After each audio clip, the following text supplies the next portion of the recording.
You're listening to the Show We Go Baseball podcast.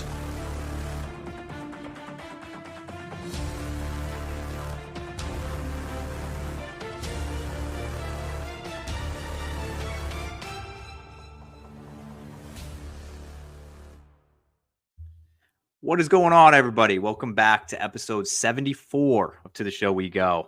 I am solo today. No Ed Hand, no Chris Henrique, no Jamie Gatlin. Just me today.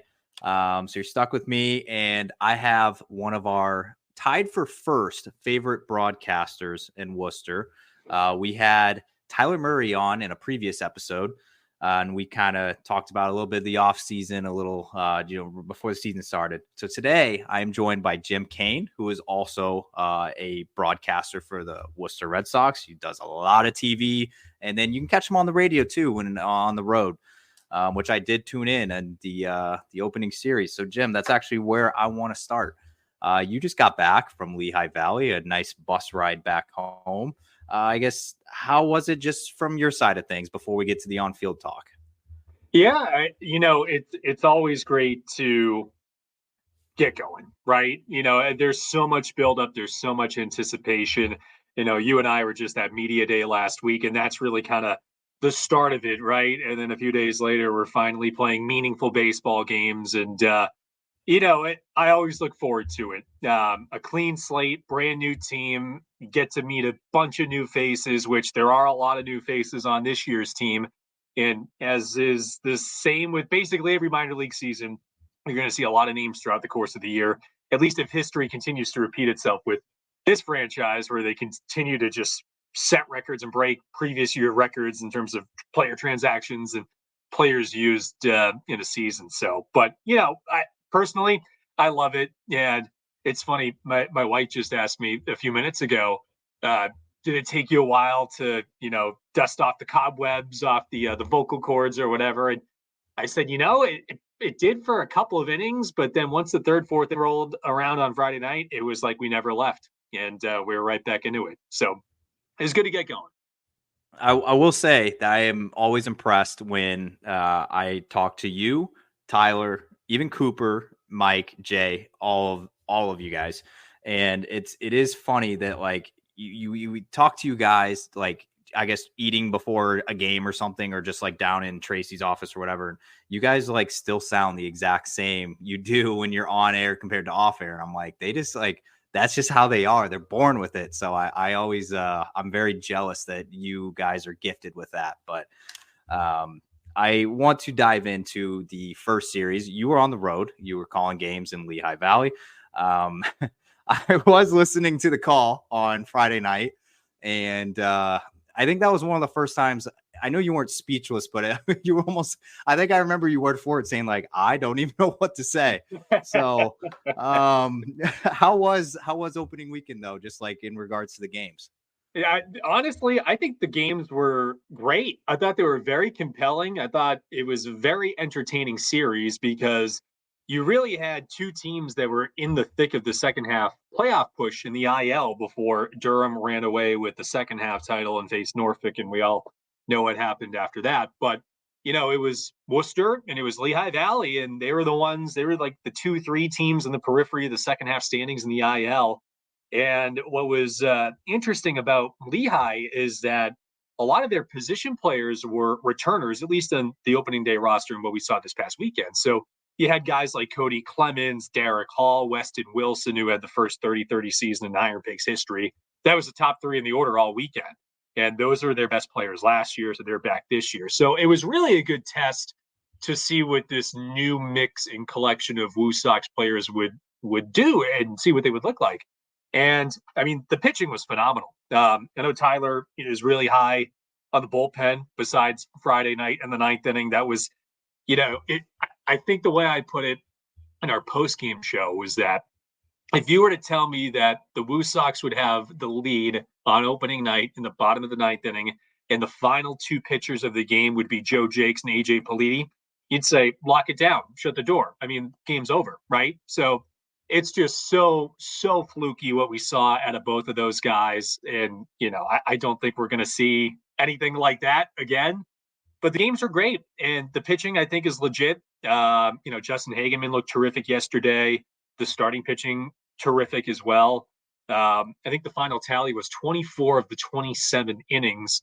The WooSox held the Iron Pigs scoreless.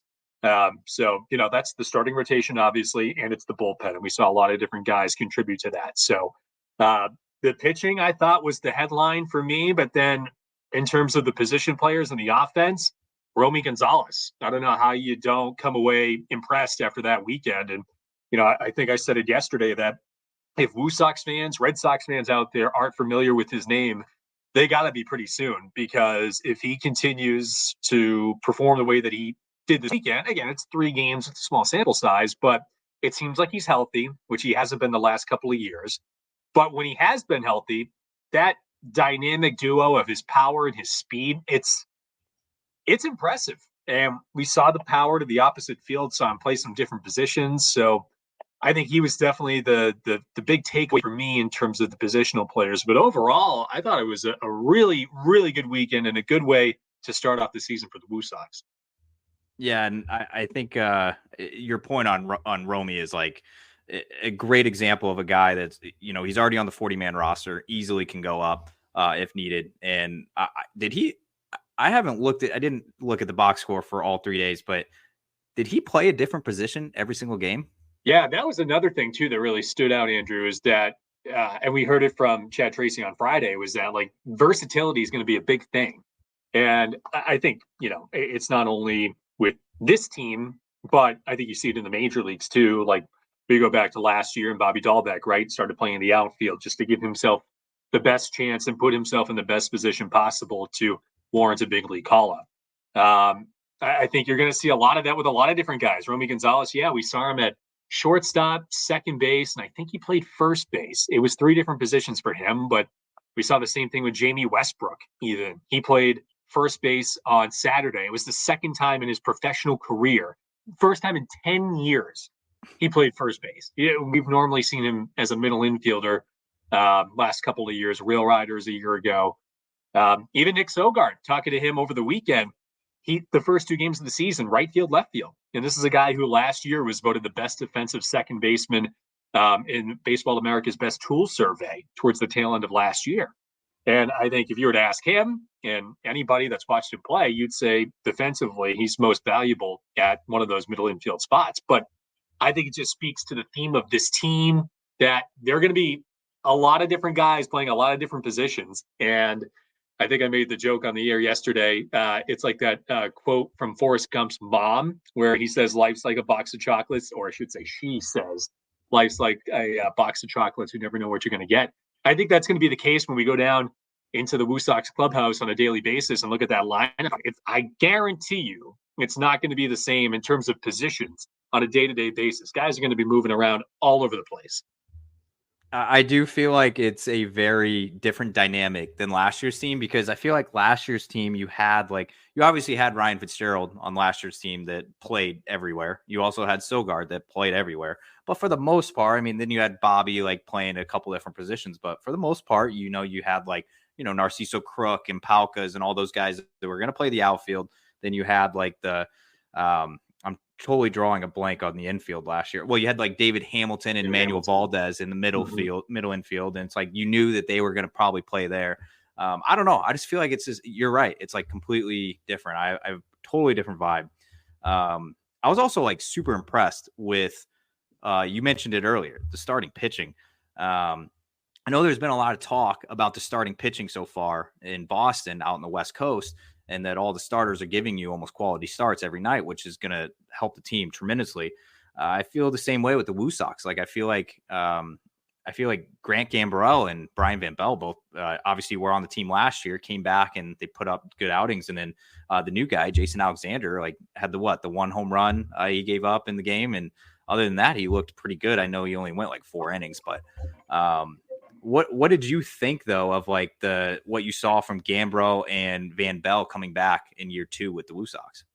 I think Gambrell, he impressed me last year. I know it was only 2 starts, Andrew, but in those 2 starts, he went 5 innings. One of those starts was against the Norfolk team that we talked about earlier, and he shut them down. And he tied, I think, a career high with 9 punchouts in that game, if I'm not mistaken. So a small sample size last year, but it was like, okay, this guy might be legit. And then he missed the last couple of weeks with that arm injury, but back healthy now. And I think he just exuded confidence to me on Friday night. And again, I know it was only 4 innings, but you're at a point where you're just building guys up, right? And you're coming back from the warm climate of Fort Myers and now transitioning up to this colder climate in the Northeast. And, you're trying to be careful with guys. But I thought he threw the ball very well on Friday night. And then Brian Van Bell, I point to the confidence, saw a lot of that from Van Bell on Saturday.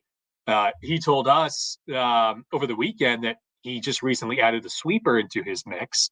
And we saw a bit of it second time through the order, I would say, after he established the zone with the fastball, which isn't overpowering, but then his devastating changeup, which last year generated a ton of whiffs. And we saw a lot of that again on Saturday. Go back to Gambrell, though. I would say both Gambrell and Van Bell, I think, thanks to the new StatCast data we have at AAA, I think they both ended up with the second most whiffs among AAA pitchers on both Friday and Saturday. At least Gambrell was second. So what's interesting about that, and then even Alexander on Sunday, neither of those three guys are overpowering, right? I mean, they're going to top out about 91, 92 at best. And when you look at, even the Red Sox, right? Obviously, Brian Bayo on Thursday, he was touching 97, 98, and Pivetta can get it up there too. But, it almost seems like the whole buzz of Craig Breslow, Justin Willard, and Andrew Bailey, what they've done with the pitching development program, where you don't necessarily need to be overpowering. I know that's the name of the game these days, Andrew, right? With pitching is velocity. But look at Garrett Whitlock, what he did yesterday with the bullet slider, gyro slider, whatever the heck you want to call it. But, it just seemed like, especially Whitlock yesterday and throughout that weekend in Seattle too, that they were trying to keep guys off balance with their secondary stuff. And I think you saw a lot of that too with the WooSox and Lehigh Valley over the weekend. So I think it all stems back to that whole pitching program thing we've heard a lot about, right? And look, they're very confident in what they're trying to implement here, and they really think that they can get a lot out of, especially the Whitlocks and the Houks. They want to see what those guys could do in a starting role. But it's not only that. I think it trickles down all the way throughout the system. I mean, obviously, they've worked with Gambrell, Van Bell, a lot of these guys in AAA, right? So they're all, or in spring training, I should say. So, I think being around that for the last couple of months down in Fort Myers, I don't know how you cannot draw a correlation between what they're trying to do in Boston versus what you're seeing here. It's an organizational-wide thing, in my opinion. No, I agree with you. And I had the chance, and I know you brought up Justin Hageman's name. I talked to him in media day, and I did ask him that question of like, how has the new pitching structure affected you? Like, obviously you're not on the 40-man roster, you're not in Boston, but like, how has it affected you? And he even went as far as saying that, like, the drive line way of thinking, I know AJ Politi talked about it too a little bit, but it's like, he would get input from Andrew Bailey because he had an NRI to camp. So he would get input from Andrew Bailey. He would get input from Justin Willard. There was another name that I'm not sure of, and all those guys would send them all of the data that they had on his stuff during those spring training outings. And he had talked about it. He was like, hey, I started throwing a cutter last year, and they were just like, throw that more often. So he started throwing it more often. The velocity ticked up. He started getting like a ton of swing and misses on it in spring training. I think he went like his first like 8 outings in spring training scoreless. So, and then he did that 9 up, 9 down in Lehigh Valley, which was incredible to listen to. I didn't get to watch it, but my thing is like, it is interesting to hear about like guys like that. Like you said, Hageman's not a guy either that's going to blow you away with 99 on the gun. Like he's still creating swing and misses with like 93, 94 mile per hour stuff. So I think it's that might lead into my next question actually, is how, if we're already seeing some of the benefits from this, what do you think it'll look like by the end of the year? Like, do you think with guys that come up from AA, they've had, I guess, more development, and they had, I don't know, like longer time to buy in. I don't know if that's the right word, but what do you think when do you think we'll be seeing, I guess, more benefits from this? It's a good question, Andrew. And, I think a lot of it is going to depend on health. And just going back to the big leagues, especially the Houks and even the Crawfords of the world, right? I mean, the thing with Cutter Crawford was that, I remember seeing a graphic on one of the spring training broadcasts towards the tail end of March, where I think it was after 75 or 80 pitches, the opponent OPS like skyrockets or something like that. So it's like trying to maintain that, which has been a focus of this program, but like keeping guys healthy too, I think is a big thing. And you talked about like double A. I think you talk to a lot of people around this sport, and double A, they really value the development at that level. I mean, years ago, like we saw, was it Andrew Benintendi skipped AAA altogether? Yohan Moncada did too. I mean, there are some out there who don't necessarily believe in AAA, where it's like, all right, if you can master, for lack of a better word, double A, there's really not going to be that much of a difference between double A and AAA, as opposed to, high A to double A. So I think if you have to steal your phrase, like, people buying in longer, and the more time they're spending in this program, especially at a level like that, that's valued so highly universally, I think, across the sport, I think that's only going to benefit a team like Worcester, where, whether it's Wickham and Gonzalez or Luis Perales at some point, maybe this year, or they hopefully will get their promotion, I think they'll be more closer to a finished product, I would think, as opposed to, not saying he wasn't, but just because he's top of mind, a guy like a Brian Van Bell from last year, who obviously pitched very well at double A over the first half of the season, and then a bit up and down a bit in the second half of the year, and definitely showed flashes of potential. But I think it's going to be, you won't, if it goes according to plan in the way that I think they want it to, and they get guys to buy in, I don't think you're going to see this huge adjustment period when and if that time comes for these guys to eventually earn their promotions. Yeah, it's interesting to think about, because I remember listening to Craig Breslow talk at Red Sox Winter Weekend out in Springfield in January, and I think they had done a panel where people from the crowd can ask questions, and somebody, I guess, asked him a question along the lines of, what is your main goal, like taking over, like what are you like focusing on like the most, what needs the most assistance in the Red Sox system? And I remember him saying, like, he developing pitching from inside the organization, like that's been a struggle in years past. Obviously, I think the last guy to, well, I guess now you have the Cutter Crawfords and the Houks and guys like that, but I think they just want a more steady line of it coming. So it is going to be interesting. And a guy that I'm high on in double A that I hope takes this and runs with it is Hunter Dobbins. He added on a ton of weight over the offseason. I think he was listed at like 180 in the Portland. I think in Portland's like roster sheet, he was like 180 last year. He's 210 now. So it should help him get over the 150 innings limit that he wants to hit. But yeah, so that leads me into my next question. I don't know how. I know you're pretty up to date with Red Sox system, and you were at Fenway for what was that, like the prospect? I forgot what they called it. The rookie development program. Yeah. Okay, so you were there, so you got to see all the guys that will obviously be up. There's been a ton of talk, obviously, about the big three, and I don't want to talk about them because I feel like a lot of people are. So I want one guy from you, or maybe you can even say a couple. Who are you most excited to see in person play that you get to call their game that's not the big three from Portland? From Portland. Ah, gosh. I would then go to the fourth guy, and I would say Nick York. Should have left. I should have put him. I think what's going to be interesting is now they're trying to see what he would look like in the outfield, right, at a corner outfield spot. And look, I mean, Nick York has been a guy that, he's not a guy who's going to hit 30 home runs, right? I don't think he profiles to be that guy. It's going to be interesting to see what they value him being in a corner outfield spot, if that's what his like final destination ends up being, because obviously his slash line and his projected power, it plays at second base, right? But obviously, you understand, because Marcelo Meyer is in the mix. Trevor Story is still here. And now you've got Von Grissom in the mix. So I understand the reasoning behind trying to move him around.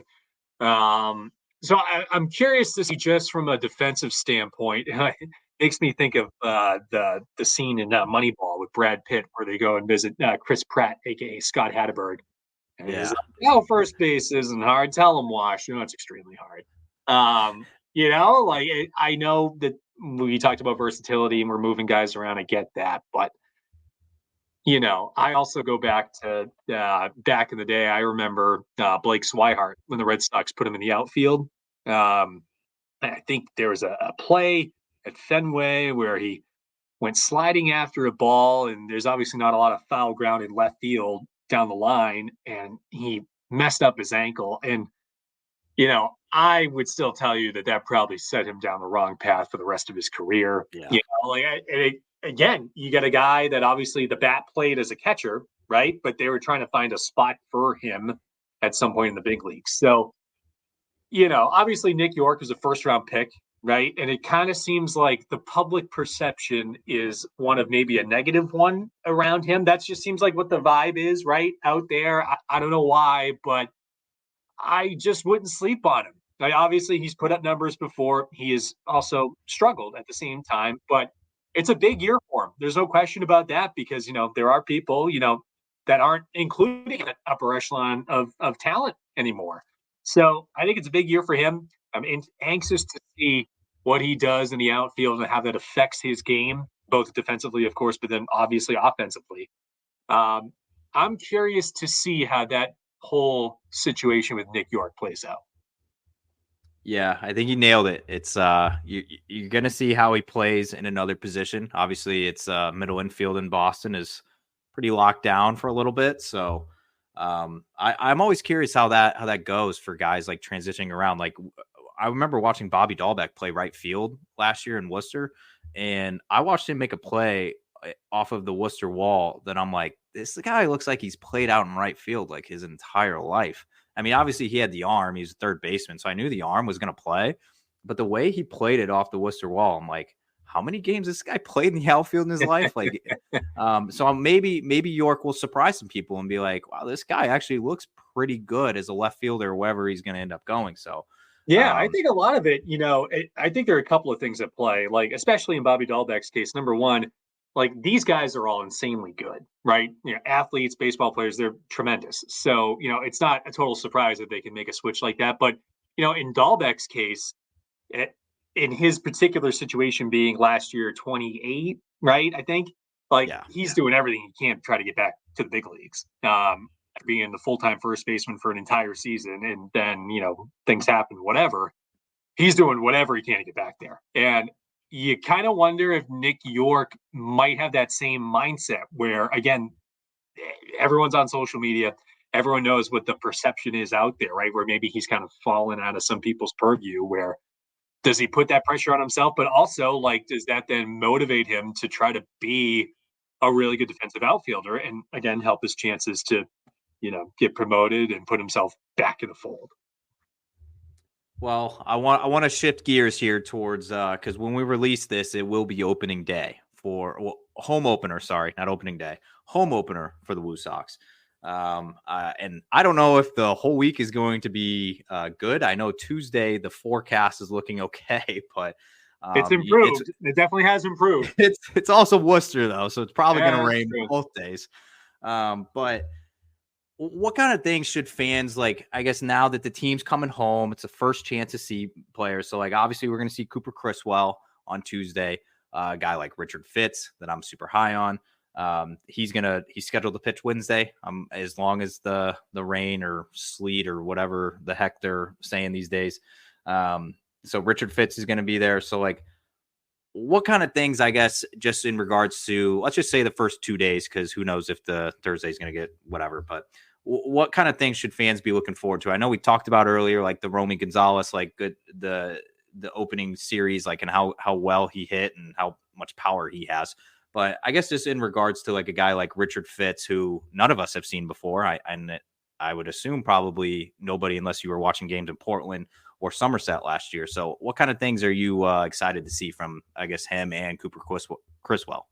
Yeah, when you were asking me that previous question as to who, besides the big three, I was excited to see, and then you dropped the Portland disclaimer. I was gonna say Richard Fitz. Oh, okay. You know, I think this kid's legit. He certainly looks the part. There's no question about that. And just from having talked to him a couple of times, he seems like a very easygoing dude and seems to embrace his not, spotlight, so to speak, because it's not like we're talking about an A-list celebrity like Taylor Swift. But, I think he understands like where he's at and where he fits into this whole thing. So I think that's half the battle, number one. And number two, I think he's got great stuff. And, seeing what he did down in Arlington and then flying back up here, I know last week was kind of a whirlwind for him, but the dude looks the part. There's no question about that. And, if all goes well, I do think that he will get a chance at some point this year. If injuries or if there's an opportunity in the big leagues, I would think that if Richard Fitz is having a Richard Fitz kind of season, that he should get serious consideration. So I'm really excited to see him. I think WooSox fans are going to love Richard Fitz. And then Cooper Criswell, too. Seems like a very cool guy, very down-to-earth guy, just from chatting with him last week and then over the weekend in Lehigh Valley.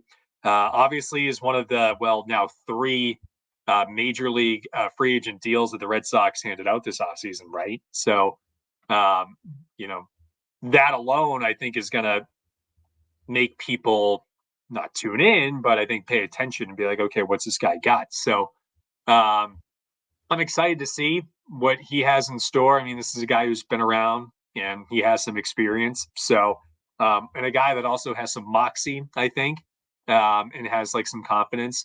I know I've said that word a few different times, but it just seems like, just being around the team this weekend, there was a lot of that, especially on the pitching side of things. So, I don't know if this whole organization, the Red Sox, the WooSox, Sea Dogs, I don't know if like they were cooking up some sort of secret sauce down in Fort Myers with Andrew Bailey or what, but it seems like there's just some sort of like quiet confidence up and down this organization, especially on the pitching side, where they're like, okay, well, we've put in the work and we know a few things that you guys probably don't, so we can't wait to show it off. So, excited really to see both of them, just from the standpoint that, again, one of the major league free agent signings and both guys that really should at some point, because you're going to need them, get some sort of opportunity in the big leagues this year. I want to ask you too, because you actually called this guy's games the past 2 years. Are you at all surprised about Greg Weissert and his nasty pitches? Because he is I see Pitching Ninja throwing out all of his pitches like every night he's been pitching in Boston. You got to see him when he was pitching for Scranton. Is it surprising to you at all about him being successful in the bigs? No, because this dude was a freak. And, it was like, the equivalent of a Trevor Hoffman, Mariano Rivera, or Edwin Diaz before he blew out his knee. Like, for real, coming into games, it was like, all right, this guy's a lockdown closer. And the sweeper was just stupid. Like, if Pitching Ninja, I know he's got his hands full with major league pitchers, but just paying attention to AAA the last couple of years, like Greg Weissert would have been in, like, I don't know what the over-under would have been in, like, Pitching Ninja clips of him with the Rail Riders, but maybe like 5.5 times a week or something. Like, that dude was nasty. And it doesn't surprise me one bit, honestly. I mean, obviously there's an adjustment, right, to major league hitters and whatnot, but it doesn't surprise me because this dude flat out dominated, it seemed like, every single time. Besides, I think the Steven Scott game, I think Weissert may have been on the mound for that. I could be wrong. Oh, yeah. I have to go back and look at it, but it just seemed like, all right, game was over. Every time he came in, that dude was filthy. Yeah, I think I saw Pitching Ninja calling an airbender or something. I don't know. They said his sweeper was in like a different category. So it's a good one. I love watching it. Like pitches like that. Like I used to love watching. I've been following Tanner Houck since college days, and watching him just like he did look like an airbender on the mound because it's just like his pitches move so much, and it's just like the horizontal break on some of his pitches are just like how do you hit that? It's like a wiffle ball, man. It's like playing wiffle ball in the backyard and making it like spin and move in all these different directions. Yeah. Like that's honestly what I think of whenever I see, like you just said, even Tanner Houck or this guy's breaking ball. It's disgusting. Yeah, I'd like to say that, like, if I could get one talent, and it's like, actually, I'm going to ask you this question later, so I'm not even going to say it now. I have one last baseball question before I jump to some one-off questions before we let you go. But I want to know your thoughts on the catching situation in Worcester. And I've talked about this a little bit. I think I tweeted it out too, that last year the catching situation compared to this year is like polar opposite. And that's not saying anything bad on Caleb Hamilton, because I thought Caleb Hamilton was a great receiver. He was grade A pitch framer. But this year, it just seems like they focus more on guys, and we haven't seen Roberto Perez yet, but obviously he's a Gold Glover. But I feel like they focused on catching depth that was very defensive minded. I don't think they really cared as much. And Nathan Hickey, I guess, is the exception. He's very offensive minded, but I guess with the veterans they brought in, very, very defensive first catchers. So what do you think that will do to the pitching staff this year? I think it's only going to help. And obviously, that was intentional. That was by design, doing what they did and bringing in a Mark Holsbury and Tyler Heineman. I mean, they went out and they acquired Tyler Heineman. I mean, it's not like he was a minor league free agent or an NRI or anything like that. I mean, like they sought him out from the New York Mets. So, I think it plays into the whole, we're trying to get the most out of this pitching staff as we possibly can. And you're right, it's very different from last year's dynamic because, yeah, you had a Caleb Hamilton who was definitely more known for his defense than his offense.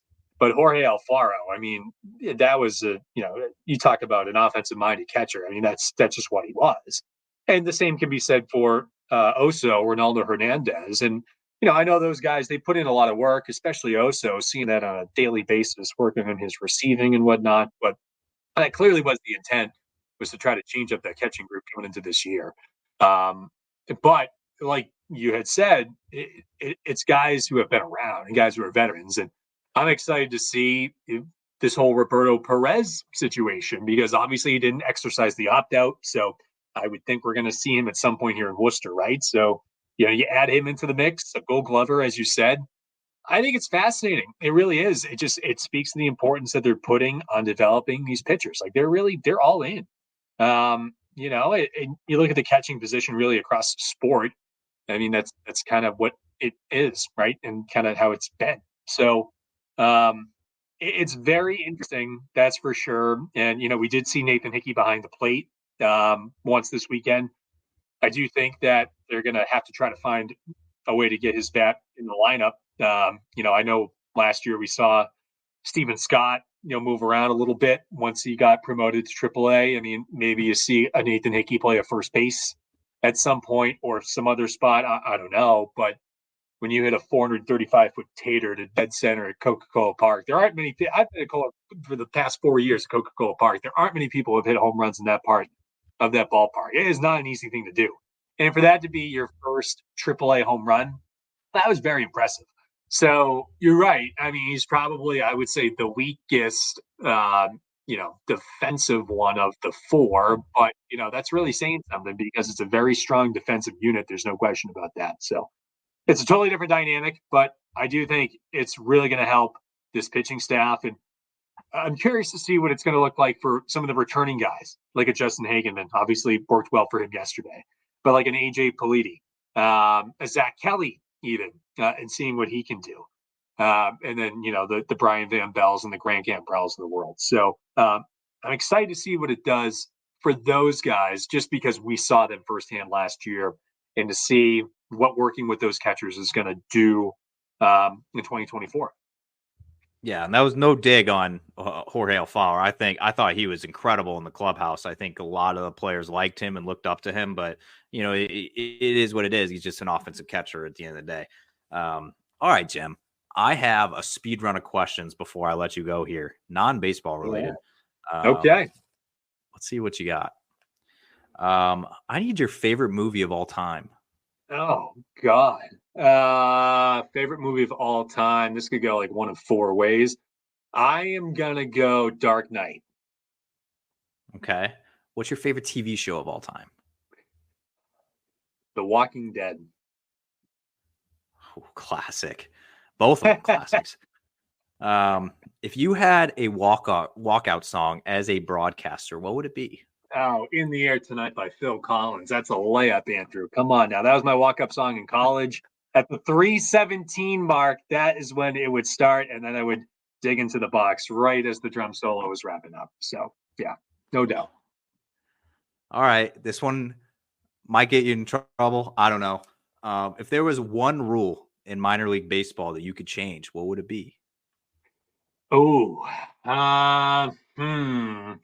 if there was one rule that I could change, I'm going to stretch this one a little bit. So, as you may have noticed tuning in this weekend, these umpires now are mic'd up for challenges over the weekend. I would extend that to just questionable plays. And by that, I mean helping out the broadcasters who are hundreds of feet away and have no idea what the hell is going on when an umpire does something or everyone starts walking off the field like it happened in the top of the first inning on Friday night. When the second out of the inning is caught in left field and we're left to assume that, I believe it was Chase Mydroth, didn't retouch second on his way back. But we didn't know because we never got an explanation. And I know that my beloved colleague Jay Burnham, member of our WooSox broadcast crew, he's been tooting this horn for almost 2 decades now in his experience in the minor leagues. Mic up the umpires for everything. For everything. It's not only going to help us, but the fans too. I think that's first and foremost. You know, there are fans probably sitting there going, "What the heck is going on here?" So, mic up the umpires. Yeah, I like it. And I do your call on Friday. I do remember that because you're just like, oh, well, you know, they're walking off the field and it's like, we got to like tell you what happened after the break. Right. It's like, because you guys were left in the dark too. It's like, and all the fans in the stands were probably like, that just happened. Got that right. I'm with you. All right. Favorite athlete outside of baseball? Whew. Favorite athlete outside of baseball? I would have to go with Kevin Garnett. Okay, that's a solid one. Now, this one can be about yourself or it can be about one that you've ever seen before. What's the weirdest baseball superstition that you've had or that you've seen? The weirdest baseball superstition I've had or have ever seen. Boy. That is a good question. You may have stumped me there, Andrew. I've gotten a lot of like, you know, I feel like a lot of players that we have on here, guy always puts on his right sock first or something, or it's like, I don't know, it can be anything. Like, yeah, I mean, I guess I was when I played in my college days, you know, I would say making sure, well, okay, so here's one. So, you know, these guys now, they have their own helmets, but, you know, when you're in high school, middle league, college, it's just a big bag of helmets, right? So making sure I had the same helmet was mine. okay.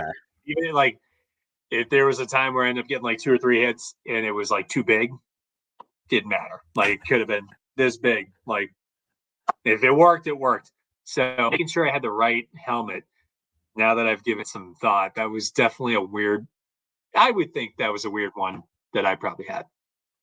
Yeah, I feel like I get a lot of like, you know, like I said, one guy puts on his like right sock and shoe before his other one. And he's like, I've just done that since I was a kid and I can't stop now. And it's like, all right.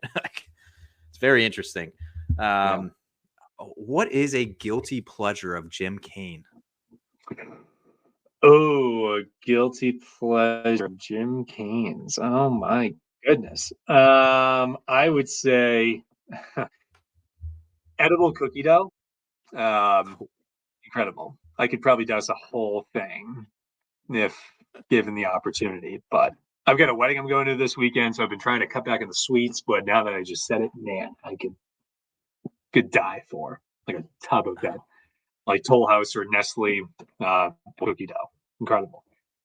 Oh yeah, it's the Toll House, man. I don't know what they put in it, but it is incredible. It's intoxicating. Let's see here. I'm gonna ask that one. Actually, yeah, this is a question I wanted to ask you earlier. If you had the ability to do one of these traits that you can't do now, would you rather? So you're gonna have three options here. You have to pick one. Would you rather be able to dunk a basketball every time you step on a basketball court? Would you rather shoot a 77 on the golf course consistently? Or would you rather be able to throw just a nasty Greg Weiser type pitch on the mound? Wow, these are good questions, Andrew. Man, so like you could go a few different ways, right? Like, so my thinking is, I initially was going to say the golf because, like, with where I am now, like I'm a Yep. horrible golfer. Like, I would love to be able to Same. do that in like my current like life. But like in La La Land, in a hypothetical, I would probably say baseball, just because in terms of like a financial situation, that'd probably put me in a pretty good one. But if you're looking at basketball, if you could do that, I mean that could also get you a bag as well. Oof, I'm just gonna go with the golf because I my in-laws are very good golfers, so I always like am I'm the worst one of the bunch. So yeah, and I'm a very competitive person, and it just drives me bonkers that I can't keep up with them. So yeah, I'll go with the golf one. I agree, man. I would love to know the feeling of being the best person in a golf group. Like I've never Oh been the no. guy that shot the lowest. Like I want to shoot the lowest like one day. And if I could shoot a 75, 77, oh man. I'd be on cloud Um, nine for like a month. oh yeah. I would be telling everybody about it. Just like when I heard like Tyler Murray saying something about a hole in one last year or whatever. I don't know. I'd be just like that. Yeah, you could milk Um, that for a long time. I got two questions left for you, both food related, and I'll let you slide. What's the worst topping to put on a pizza? Pineapple. Ooh, that's controversial there. I never had it, but like I just don't. I don't get it. I don't get it. Doesn't Controversial. entice me. Um, I've asked this last question to every single person that's on this show, and I hope you don't know what it is. And I need to know, what is your go-to fast food fried chicken place? Everything is available in it's got to have a drive-through, so you can't like it's not like a sit-down place. Where are you going if you could go to one? Okay. Fast food in general or fast food fried chicken? Fast food fried chicken. Okay. Oh, gosh. Um, I would have to go with God damn, man. You know what? I would say at this point, I would probably say, and I think it has a drive-through, but I don't know. So correct me if I'm wrong. I've got to back up. Raising Cane's. Yeah, it's got a drive-through. Okay. All right. Raising Cane's is incredible. Well, I had my first Raising Cane's experience when we were in Georgia, in Gwinnett last year. And it was a life-changing experience. My dad came down for a few days on the trip, and there's one, I believe it's in Methuen, Mass, and they're starting to open up some more locations, and there's one that's opening up in Saugus, which is the closest one to me. And what's funny is that there's also the OG one around here, I think is on Com Ave by BU. Yeah. I went there, and I went to Emerson, so I was close by, but it was legit. And he was like, Jim, we got to go like for lunch one day. It's incredible. I was like, okay, sure thing, Dad. And Mr. Cain was right. It was incredible. And I am looking forward to them opening up around here because I will definitely be a frequent customer. There's no question about it. I mean, it was phenomenal. Phenomenal. I've had a lot of players that come on here. A lot of them are from the South, and it's a big topic. And obviously, Zaxby's was the correct answer, but Canes is a close second. I enjoy it. They just put one in Marlboro. They just put one in Right. Methuen that just went up. Mm-hmm. Yeah, they're popping up all over, and I appreciate that Mass is finally getting on board. But Yeah. Jim, I appreciate you hopping on. I know it's your only off day of calling games, so like I said, I appreciate you giving me 40 minutes of your time on your off night. But we'll be opening day. The day this comes out will be opening day. If you listen to it before the game, then here you go. If you haven't and you waited till after the game, well, you'll still be able to catch Jim all week in the broadcast booth. But Jim, I appreciate all of the time, and thank you for hopping on. Of course, man. Happy to do it. It was wonderful. I'm glad that I was so honored to be a guest here. And it was fun, man. Absolutely.